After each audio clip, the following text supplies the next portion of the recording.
जय सिया राम। प्रेम, प्रेम जो सृष्टि की शुरुआत का प्रमाण है, प्रेम जो जिसका वास कण कण में है, माया से परिपूर्ण, माया का रचा हुआ, सृष्टिकर्ता का रचा हुआ इस पृथ्वी पर विद्यमान यह प्रेम, जिसके कारण जीव जंतु आकाश सब जीव जीवन जी रहे हैं। क्या है प्रेम? अभी हाल में ही अंजना सेन ने अपने कमेंट में मुझसे पूछा, प्रेम क्या है, सच्चा प्रेम की पहचान कैसे करें।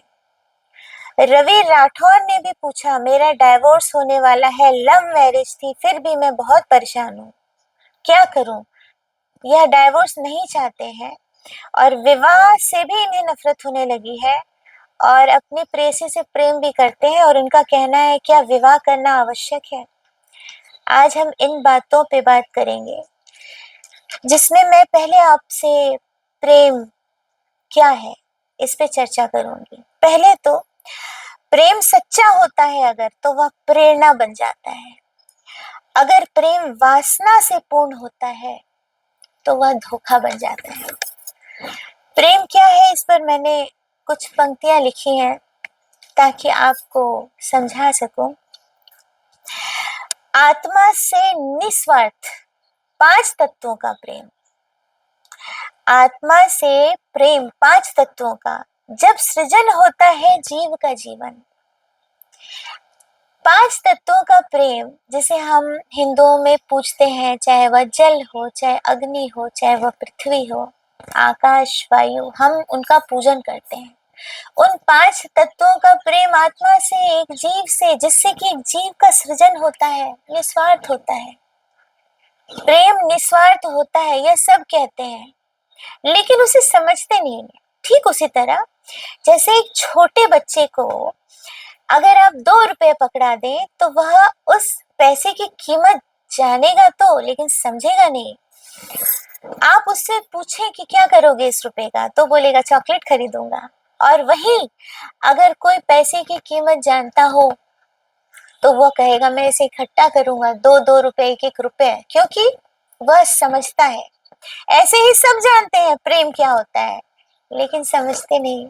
अगर समझे ना, गुत्थी सुलझ जाए तो सब परेशानी ही खत्म हो जाएगी।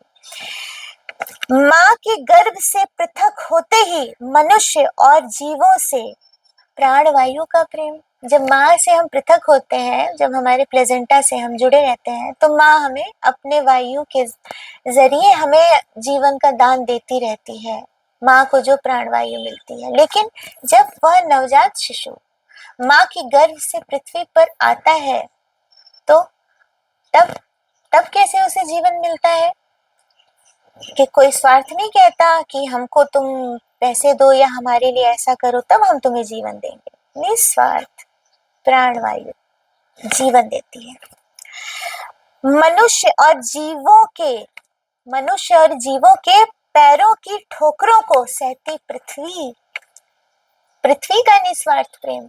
पृथ्वी कुछ मांगती नहीं है, लेकिन इस माया से परिपूर्ण संसार में वह आपको निस्वार्थ प्रेम देती है।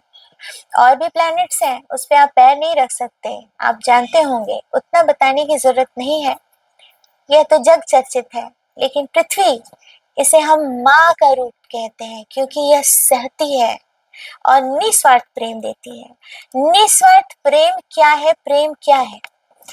प्यासी धरती, प्यासी धरती जब वर्षा नहीं होती है, धरती जल रही होती है, तप रही होती है, कि सुनकर आवाज, उसकी तड़प समझकर, सुनकर, पहचान कर, जल से करता है तृप्त आकाश, आसमान, आकाश। यह है निस्वार्थ प्रेम।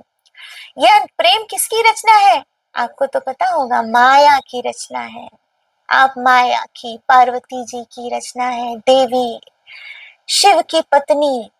सृजनकर्ता ने माया को शिव जी से मांगा ताकि यह पृथ्वी का निर्माण कर सकें, तब पृथक हुई थी शिव पार्वती की जोड़ी। पार्वती जी पृथक पृथक हुई थी शिव जी से, उस ओम से पृथक हुई थी, तब यह रची थी सृष्टि ब्रह्मा जी ने।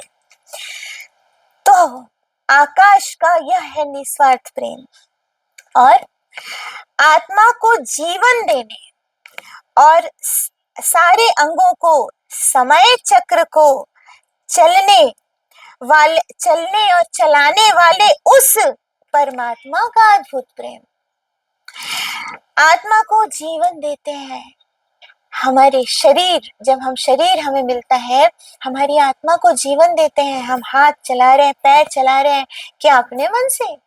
हमारे सारे शरीर के अंग, हमारी किडनी, लीवर, आपने कभी सोचा है? कभी भी रुक जाती है, हमारे बस में नहीं है, उसके बस में है। हमारे शरीर का एक एक अंग, हमारे अंदर होने वाले केमिकल्स के न्यूट्रॉन, प्रोटॉन्स, जो भी बायोकेमिलॉजी से आप समझ लो, चाहे फिजिक्स से समझ लो, जो भी होता है, आप चाहे उसको साइंस की तरफ ले जाओ, अपने मन से नहीं होता। अच्छे अच्छे किडनी खराब होने पे डायलिसिस पे जी रहे हैं, लेकिन जब उसकी इच्छा होगी सब रुक जाएगा। आत्मा के जीवन चक्र को चलाता है, सारे अंगों को चलाता है, समय चक्र को चलाता है। आज आपके पास सब है, पूरा परिवार है, कल कुछ नहीं रहेगा, परसों फिर सब कुछ हो जाएगा। यह माया, यह प्रेम ही तो है। किसने रचा है? उस परमात्मा का निस्वार्थ प्रेम। यह प्रेम, यह माया से श्रापित जब हो जाता है, जब यह किसी चीज से श्रापित हो जाता है, तो इसकी परिभाषा ही बदल जाती है। यह प्रेम निस्वार्थ होता है। जमीन, आसमान, पर्वत, पहाड़, हवा, पानी, सब प्रेम से ही चल रहे हैं। यह होता है निस्वार्थ प्रेम। प्रेम अगर सच्चा हो तो प्रेरणा बन जाता है, यह वासना से परिपूर्ण हो जाए तो धोखा बन जाता है। प्रेम में क्या होना चाहिए? प्रेम में पहले विश्वास होना चाहिए, समर्पण की भावना होनी चाहिए, कुछ पाने की नहीं, कुछ देने की भावना होनी चाहिए। सब कहते हैं समर्पण, समर्पण की भावना। क्या होता है ये समर्पण? क्या होता है यह प्रेम? किसी प्रेमिका को, यह प्रेमी अगर प्रेम करता है, चाहता है, तो उसकी एक ही पहचान है, पूर्णतः समर्पण। वह उसे पाने की इच्छा नहीं रखेगा, वह उसे आगे ले जाने की, वह उसके चेहरे, उसकी मुस्कान की इच्छा रखता है। उसकी एक खुशी उसके हृदय को पुलकित कर देती है। यह होता है प्रेम।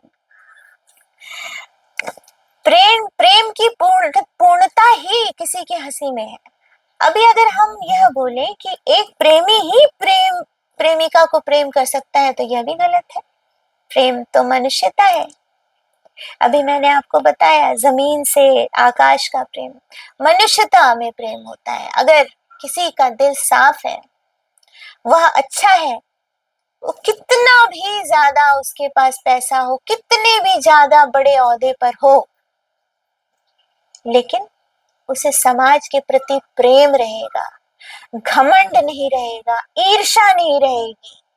जहां ईर्ष्या का वास हुआ, प्रेम चला जाता है। जहां घमंड आया, उसे प्रेम हो ही नहीं सकता। साधारण मनुष्यों पे क्रोध, अत्याचार आया, वह प्रेमी नहीं बन सकता। हाँ, प्रेम बदल देता है। अगर अंकुर फूटा प्रेम का, सच्चे प्रेम का, किसी भी मनुष्य के चेहरे पर अगर दूसरे मनुष्य ने अगर मुस्कान देखने की चाहत रखी, तो आप समझ लो वह प्रेम है। किसी को देख के अगर रोता देखकर अगर दूसरा पक्ष दिल में दर्द सा महसूस करे, यानी वह प्रेम है। प्रेम वासना नहीं होता, प्रेम क्रोध नहीं होता, प्रेम स्वार्थ नहीं होता। प्रेम बदल जाता है जहां जिम्मेदारियां और इंद्रियों से परेशान ग्रसित रहता है आदमी। मान लीजिए अगर आप किसी से बहुत प्रेम करते हैं, बहुत अधिक प्रेम करते हैं, उसकी खुशी अच्छी लगती है, उसकी हंसी अच्छी लगती है, उस उसका कोई दुख, उसकी कोई परेशानी आपको तड़पा देती है, चाहे वह एक साधारण इंसान हो मनुष्यता के नाते, या कोई स्त्री हो, या स्त्री के लिए कोई पुरुष हो। अगर वह उससे बहुत प्रेम करता है, किसी कारणवश अगर वो स्त्री या पुरुष जो कि किसी से प्रेम करता है उसके ऊपर बहुत जिम्मेदारियां आ जाए, उसकी इंद्रियां और जिम्मेदारियां जब प्रविष्ट होती हैं, इंद्रियां से विकृत इंद्रियां और जिम्मेदारियां दोनों ही स्वार्थ को जन्म देता है। कैसे? अगर आपकी इंद्रियां गलत दिशा में जाए किसी के प्रति, तो वह स्वार्थ को जन्म देगा, वहां प्रेम विकृत होगा।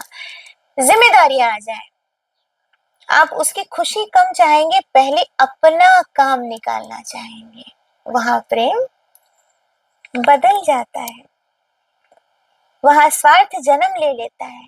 जैसे उदाहरण आप ले लो, एक भाई भाई का प्रेम है, बहुत प्रेम है, माता पिता है, भाई दूसरे भाई के चेहरे पर हमेशा मुस्कान देखना चाहता है। समय आया, हर इंसान को जाना है, माता पिता की मृत्यु हुई, परिवार में जायदाद का बंटवारा होने लगा, दोनों भाई शादीशुदा है, जिम्मेदारियां हैं। पत्नी ने कहा यह तुम्हारा होना चाहिए, बच्चे ने कहा यह मुझे चाहिए। अब दोनों भाइयों की अपनी अपनी जिम्मेदारियां स्वार्थ में बदल जाएंगी, प्रेम की जगह स्वार्थ ले लेगा। तो इससे बचे, इससे कैसे बचे? आप को बैलेंस करना होगा। किसी चीज को संतुलन देना कठिन होता है परिवार को, लेकिन अगर आपका प्रेम सच्चा है अपने भाई से, दोनों का प्रेम सच्चा है, तो हल निकल ही जाता है। आधा आधा कर लेंगे, बांट लेंगे, अपने परिवार को समझा देंगे, क्योंकि आपके भाई से आपका प्रेम अतुलनीय है, उसकी तुलना की ही नहीं जा सकती, कोई उसकी जगह नहीं ले सकता।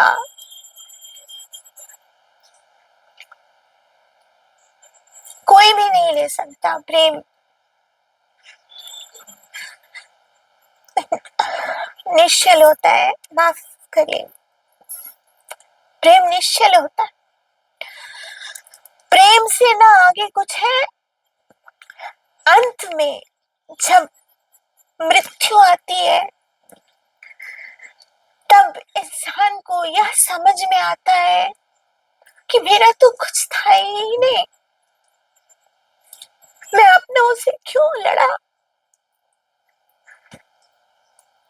सब तो छोड़ के चला गया, जिसने दिया वह ले गया। तो अपनों से ना लड़े, कुछ भी हो जाए, प्रेम का पथ ना छोड़े, मनुष्यता ना छोड़े। प्रेम शाश्वत था, है, रहेगा, और कुछ है ही नहीं दुनिया में। जिसको प्रेम का अर्थ नहीं समझ में आता, तो यह बात मेरी फिर से सुने, समझे कि प्रेम पहचानना है। लड़कियों, आजकल आप लोग बहुत गलत दिशा में चले जाते हो, दूसरे समुदाय में शादी कर लेते हो, विवाह कर लेते हो, प्रेम पहचान नहीं पाते। प्रेम पहचाने, प्रेम निस्वार्थ होता है, प्रेम देने का नाम है, समर्पण का नाम है, प्रेम किया जाता है, प्रेम में आशा नहीं की जाती, सिर्फ करना ही प्रेम का अर्थ है। किसी के लिए कुछ काम, उसके चेहरे की मुस्कान प्रेम है। बहुत कंफ्यूजन है वासना से प्रेम को जोड़ने का। पति पत्नी का बंधन अलग होता है, उसके बारे में मैं विस्तार से बताऊंगी। पति पत्नी का बंधन और प्रेम का बंधन, इसमें कई लोग बहुत कंफ्यूज रहते हैं, उसके बारे में भी मैं जिक्र करूंगी, क्योंकि पति पत्नी का बंधन बहुत पवित्र रिश्ता होता है जो समाज के दायरे में होता है। उसमें सारी इंद्रियां परिपूर्ण रहती हैं। जब पूर्ण हो जाती हैं तो एक जीव का सृजन करती हैं। प्रेम को पहचाने, प्रेम बहुत अतुलनीय है। किसी भी पे ऐसे ही विश्वास ना करें। सच्चा प्रेम मनुष्यता दिखाए, आपके लिए भी कह रही हूँ। किसी के भी चेहरे पर मुस्कान आवश्यक है।